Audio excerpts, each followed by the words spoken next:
Now, it's looking like a wet weekend for northern Australia. Let's get more from Nikolina Kharoufeh from Sky News Weather. Nikolina, has the monsoon developed again in Darwin?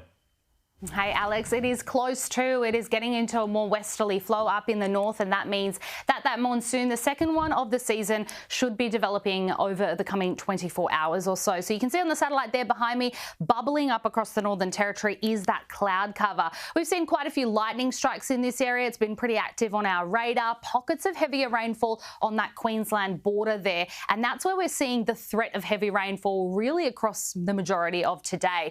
We've actually already seen weather warnings in place here. Jervois has picked up 77.8 millimetres since 9 a.m. yesterday.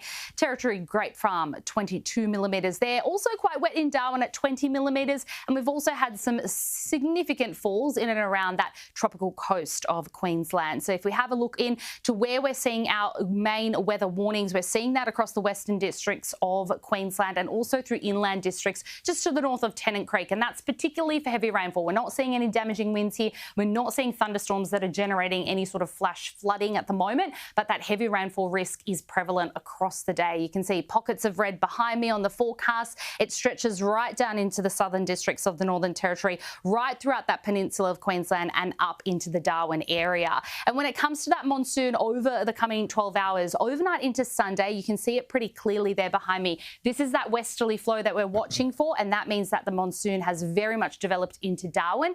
And what we're watching for here at Sky News Weather is just how much rainfall that will be bringing.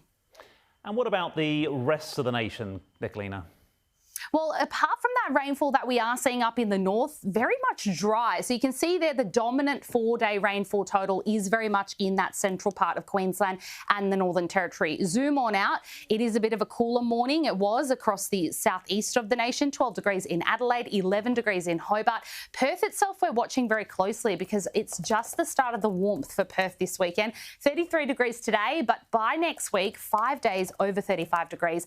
That will be the warmest run of days, and it will be a heatwave scenario since 1985. So very warm indeed. Some cherry red popping up on our forecast there across the west.